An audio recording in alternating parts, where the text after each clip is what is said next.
विजय online classes में आपका स्वागत है। आज हम लोग 10वीं कक्षा के संस्कृत की पाठ्य पुस्तक के दूसरे पाठ का अध्ययन करने जा रहे हैं और पाठ का नाम है पाटलिपुत्र वैभवम। इस पाठ में हम लोग प्राचीन पाटलिपुत्र, मध्यकाल के पाटलिपुत्र और वर्तमान में पाटलिपुत्र कैसा है, इन सारी चीज़ों का अध्ययन करेंगे। इन सारी चीज़ों की जानकारी इस पाठ में मिलेगी। तो इस पाठ के बारे में अगर कहा जाए तो जो था वो बता ही दिया गया है। चलिए इस पाठ का हम लोग परिचय जानते हैं। बिहार राज्यस्य यानी बिहार राज्य की राजधानी नगरम, राजधानी नगर क्या है? पाटलिपुत्रम। यानी पाटलिपुत्र जो है बिहार राज्य की राजधानी नगर है, अर्थात बिहार की राजधानी जो है वो पाटलिपुत्र, जिसे हिंदी में पटना कहेंगे। सर्वेषु कालेषु यानी सभी कालों में महत्वम औधार्यत, महत्वशाली रहा है, अर्थात अपने महत्व को धारण करता रहा है। अस्य इतिहासे सार्धसहस्र द्वय, अस्य इतिहास, इसका इतिहास जो है, सार्ध मतलब साढ़े, सहस्त्र द्वय 2000, यानी इसका इतिहास जो है 2500, 2500 का मतलब समझते होंगे आप लोग, 2500, अर्थात पाटलिपुत्र का इतिहास जो है वो 2500 वर्ष पुराना है। अत्र धार्मिक क्षेत्रम, राजनीति क्षेत्रम, उद्योग क्षेत्रम च विशेषण ध्यान आकर्षकम, यानी यहाँ जो है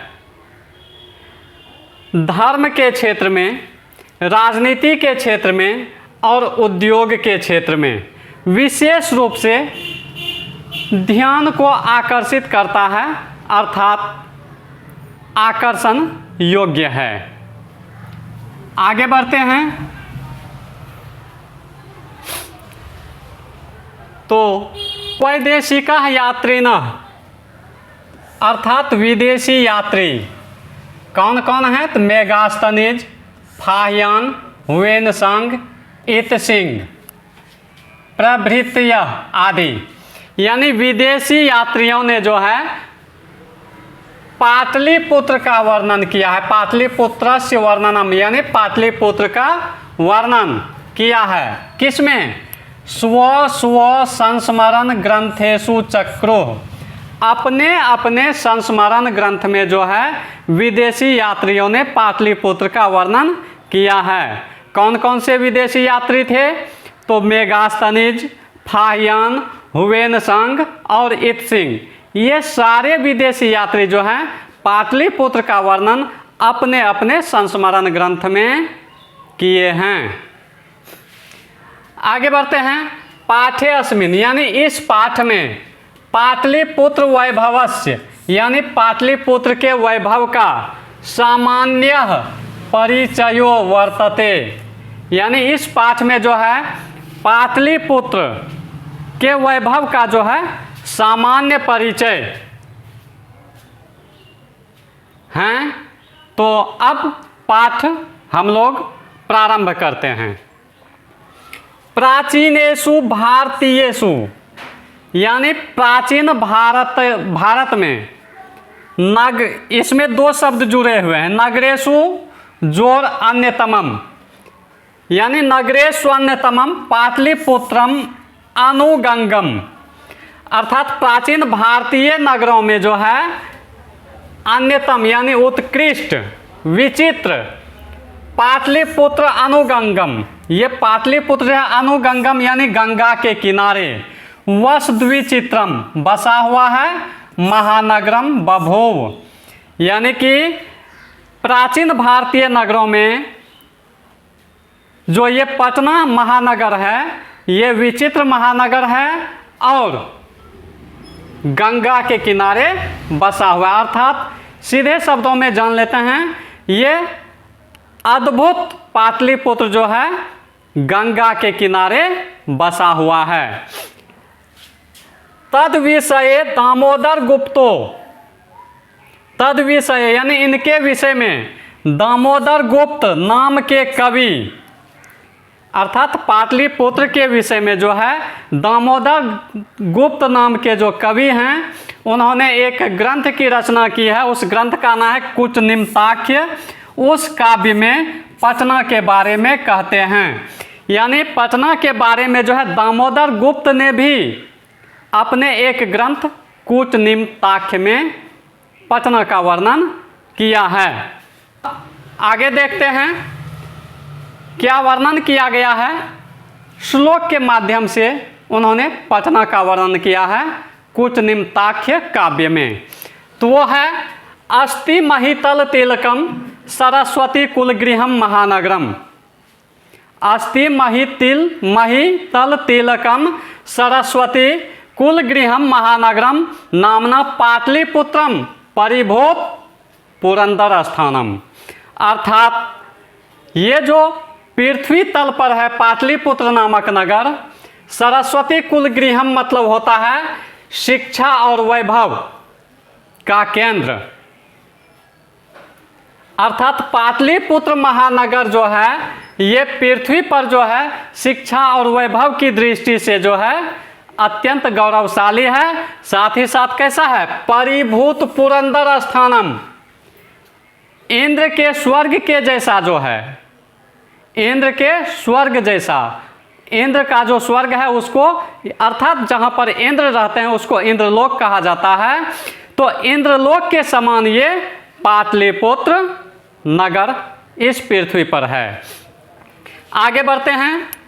इतिहासे श्रूयते, इतिहास में श्रूयते सुना जाता है, यत यानी कि इतिहास में सुना जाता है कि गंगायाह तीरे अर्थात गंगा के किनारे बुद्ध काले, बुद्ध के समय में, अर्थात जिस समय इस पृथ्वी पर मौजूद थे कौन, भगवान बुद्ध, उनके समय में पाटलिग्राम स्थित आसीत। अर्थात इतिहास में सुना जाता है कि बुद्ध के समय में जो है गंगा के किनारे एक गांव था, उस गांव का नाम था पाटलिग्राम। ठीक है। यत्र चो जहाँ भगवान बुद्ध बहुकृत्व समागत, जहाँ पर भगवान बुद्ध बहुतों बार आए थे, यानी पाटलिग्राम नामक गांव में जो है कई बार जो है भगवान बुद्ध का पदार्पण हुआ था। तेन कथितम आसीत, उन्होंने कहा था, यानी उनका कथन था। क्या कथन था ये जानते हैं। उनका कथन था कि ग्रामो अयं यानी यह गांव महानगरम भविष्यति, महानगर हो जाएगा भविष्य में। अर्थात भविष्य में यह गांव जो है, कौन सा गांव, पाटलिग्राम गांव, भविष्य में ये महानगर हो जाएगा। किंतु लेकिन क्या होगा, कलहस्य वाद विवाद, लड़ाई झगड़ा जिसको कहा जाता है, अग्निदाहस्य यानी अगलगी, आग लगना, घर सब में जो आग लगता है उसको अग्निदाह कहा जाता है, अर्थात अगलगी कहा जाता है। जलपूरस्य, अभी बरसात का मौसम है और बरसात के मौसम में क्या होते हैं, नदियों का जल जो है जब नदी से बाहर निकलकर आसपास के गांव में फैल जाते हैं तो इसको कहा जाता है जलपूर, अर्थात बाढ़।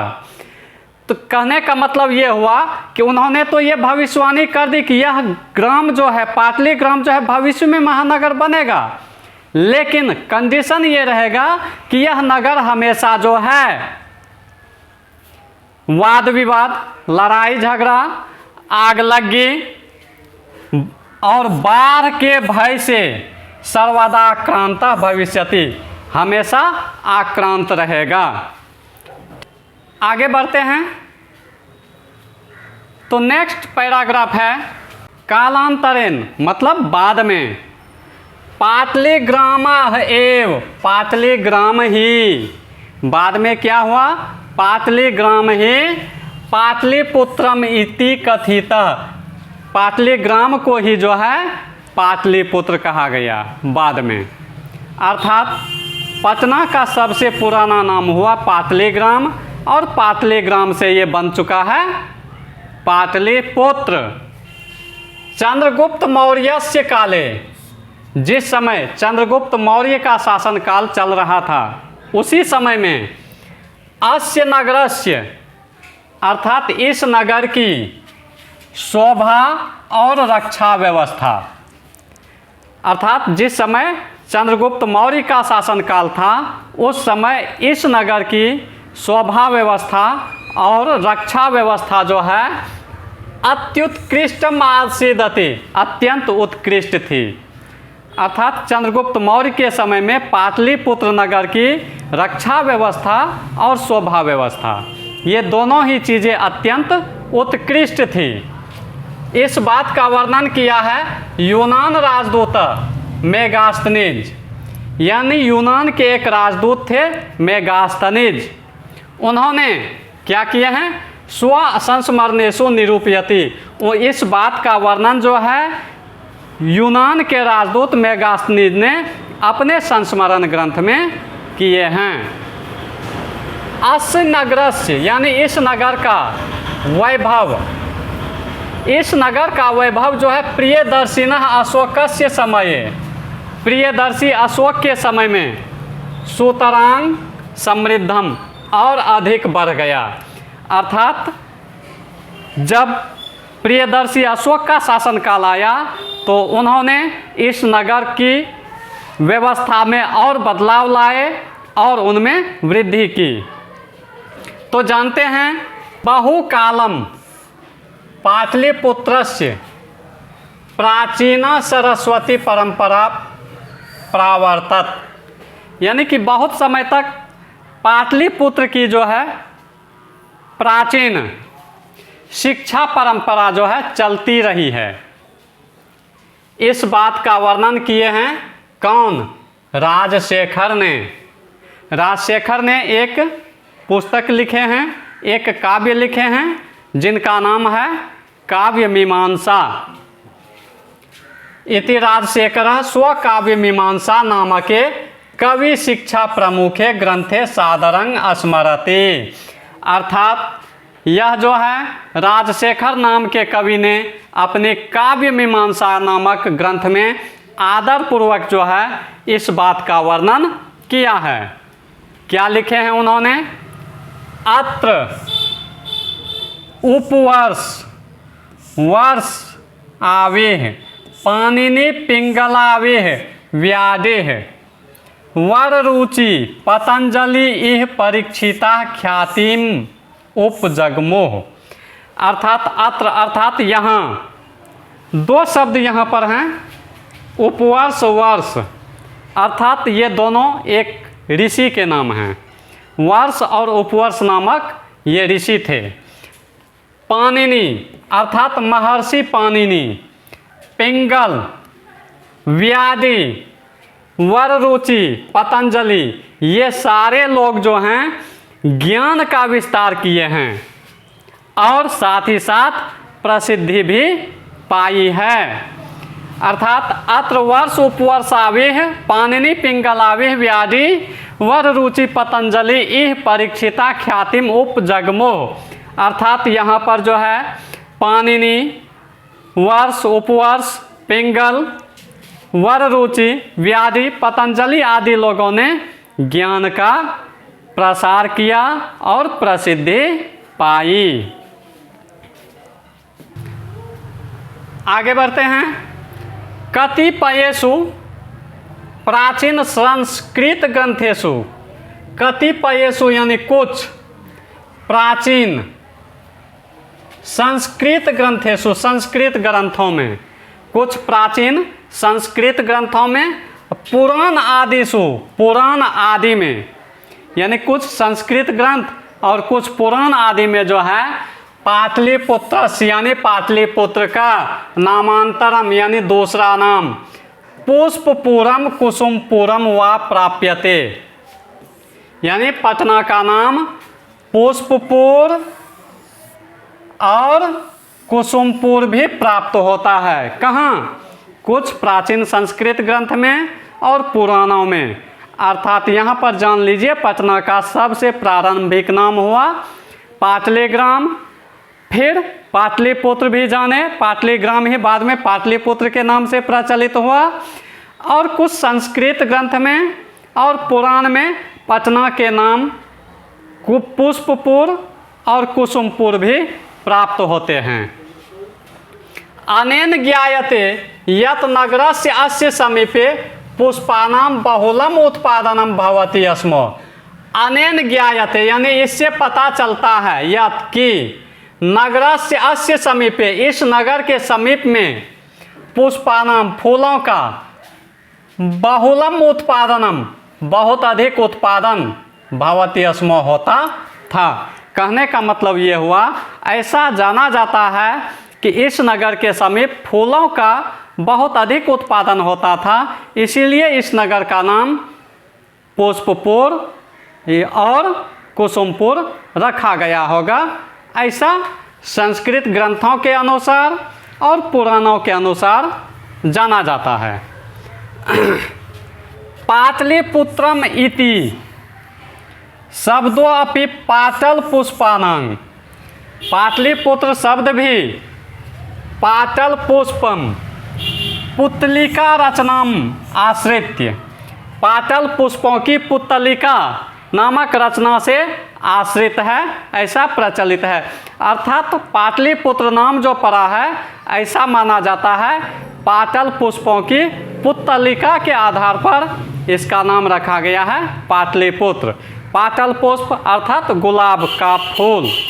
अर्थात ये जान लीजिए कि पाटलिपुत्र में गुलाब के फूलों की खेती अधिक होती थी, और गुलाब को संस्कृत में कहा जाता, गुलाब के फूल को संस्कृत में कहा जाता है पाटल पुष्प।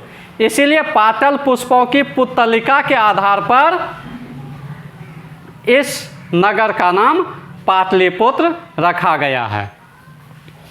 शरद काले अर्थात शरद काल, शरद ऋतु में, शरद काले अर्थात शरद ऋतु में नगरे अस्मिन, इस नगर में कौमुदी महोत्सव, शरद ऋतु में इस नगर में एक महोत्सव हुआ करता था। वो कौन सा महोत्सव था? तो कौमुदी महोत्सव। इति महान समारोह गुप्त वंश शासन काले अतीव प्रचलित, यानी जब गुप्त वंश का शासन काल था तो उस समय जो है शरद ऋतु में इस नगर में एक महोत्सव बहुत ही प्रचलित महोत्सव था, कौमुदी महोत्सव। ये अत्यंत प्रचलित महोत्सव था जिसको समारोह पूर्वक मनाया जाता था। तत्र सर्वे जना आनंदमग्नाः अभुवन, और इस महोत्सव के दिन सभी लोग, सर्वे जना अर्थात सभी लोग, आनंदमग्नाः अभुवन अर्थात आनंदमग्न हो जाते थे। संप्रति अभी दुर्गा पूजा अवसरे, दुर्गा पूजा के अवसर पर तादृशा एव वैसा ही समारोह दृश्यते, समारोह देखा जाता है। अर्थात कौमुदी महोत्सव जैसा समारोह जो है इस समय पाटलिपुत्र में दुर्गा पूजा के अवसर पर देखने को मिलता है। देखते हैं, काल चक्रवशात समय परिवर्तन, काल चक्र के परिवर्तन के बाद यद्यपि मध्यकाले, मध्यकाल में काल चक्र के परिवर्तन के कारण मध्यकाल में क्या हुआ था? पाटलिपुत्रम, पाटलिपुत्र वर्ष सहस्त्र, वर्ष तो वर्ष समझते हैं, सहस्त्र मतलब होता है हजार, हजार वर्षों तक, अर्थात समय चक्र काल चक्र के परिवर्तन के कारण जो है ये पाटलिपुत्र हजार वर्षों तक कैसा रहा? जीर्णताम अनुभूत, पिछड़ा रहा। मध्यकाल में जो है यह एक साल तक, एक साल कहते 1000 वर्ष तक जो है यह पिछड़ा रहा। तस्य संकेतः, कैसे पता चलता है कि 1000 साल तक यह पिछड़ा रहा? तो इसका संकेत मिलता है, तस्य संकेतः, इसका संकेत अनेकेषु, अनेकों साहित्य ग्रंथेषु, साहित्य ग्रंथों में, जैसे कि मुद्रा राक्षस आदिषु लभ्यते। यानी कि पाटलिपुत्र जो है 1000 वर्षों तक पिछड़ा रहा, इस बात का संकेत अनेक साहित्य ग्रंथों जैसे कि मुद्रा राक्षस आदि ग्रंथों में इस बात की जानकारी मिलती है। मुगल वंश काले, जब मुगल काल आया, मुगल का शासन काल आया, तो उस काल में अस्य नगरस्य, यानी इस नगर की, इस नगर का समुद्धारो जाता, इस नगर का फिर से उद्धार हुआ। अर्थात मध्यकाल में तो यह पिछड़ा रहा, लेकिन जैसे ही मुगल शासन काल आया तो इस नगर का फिर से उद्धार किया गया, अर्थात इस नगर का विकास किया गया फिर से। नगरम इदम मध्यकाले एव, नगरम इदम यानी यह नगर मध्यकाले एव, मध्यकाल में ही पटनेति नामना प्रसिद्धम अगात, यानी मध्यकाल में ही यह नगर जो है पटना नाम से प्रसिद्ध हुआ।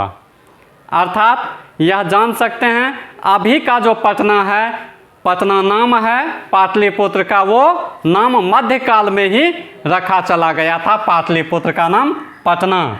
तो पटना शब्द कैसे है? तो आयं चौ शब्द, यह शब्द पत्तनम इति शब्दात, पत्तन शब्द से निर्गत है।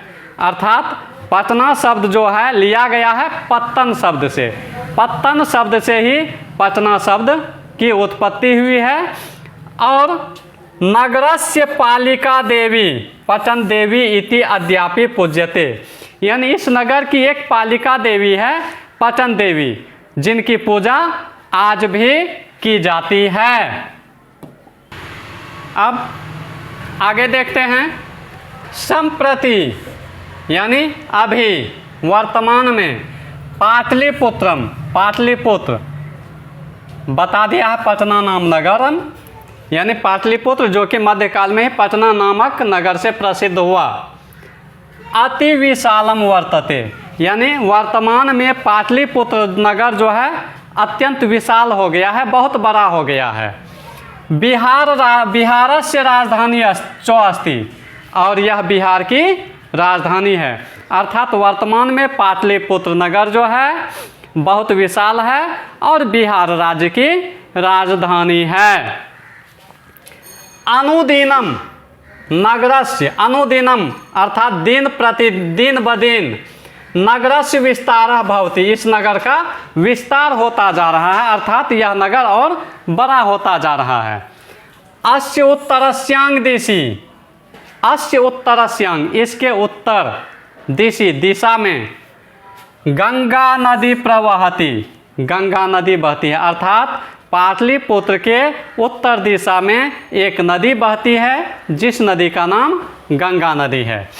तस्या ऊपरी, और इसी गंगा नदी के ऊपर गांधी सेतु नाम, गांधी सेतु नामक एशिया महादेशस्य, एशिया महादेश का दीर्घतम सेतु, सबसे बड़ा सेतु है।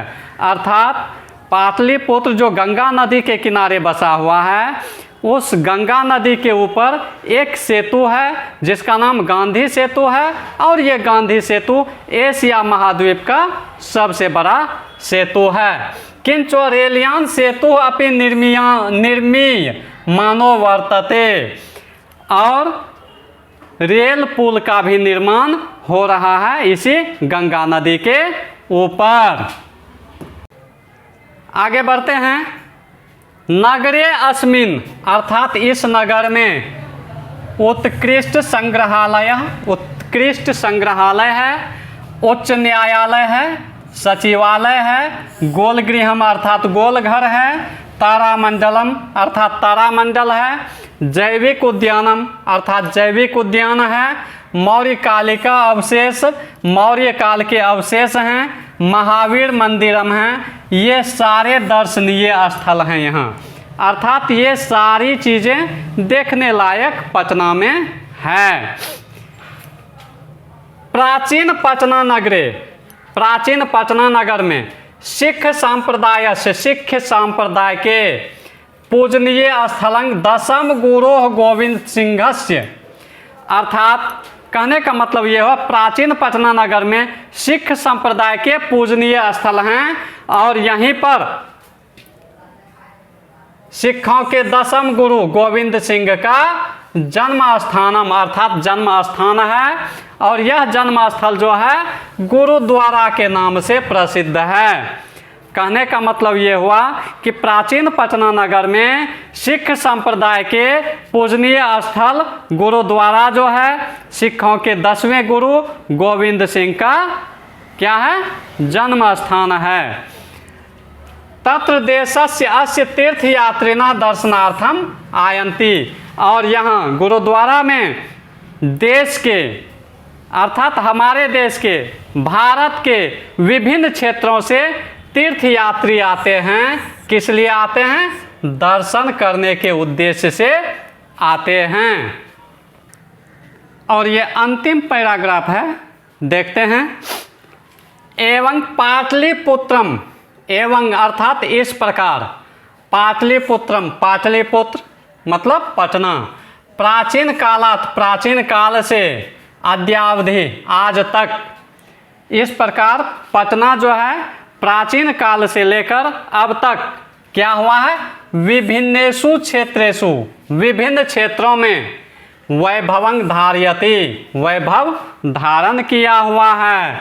सर्वं च संकलित रूपेण, और संकलित रूप में जो है संग्रहालय दर्शनीयम इति पर्यटन मानचित्रे नगरम इदम महत्वपूर्णम। कहने का मतलब है इस प्रकार पाटलिपुत्र जो है प्राचीन काल से लेकर अब तक विभिन्न क्षेत्रों में अपने वैभव को धारण किया हुआ है और संग्रहालय के समान ये दर्शनीय हैं। साथ ही साथ पर्यटन के मानचित्र में यह नगर जो है अत्यंत ही महत्वपूर्ण है। तो ये था पूरे पाठ का सरल भाषा में भावार्थ, और इसके बाद अगले चैप्टर के लिए इंतज़ार करेंगे। और अगर अभी तक सब्सक्राइब नहीं किए हैं चैनल को तो सब्सक्राइब करें, ताकि जब वीडियो बने तो सबसे पहले आप लोगों तक पहुँचे।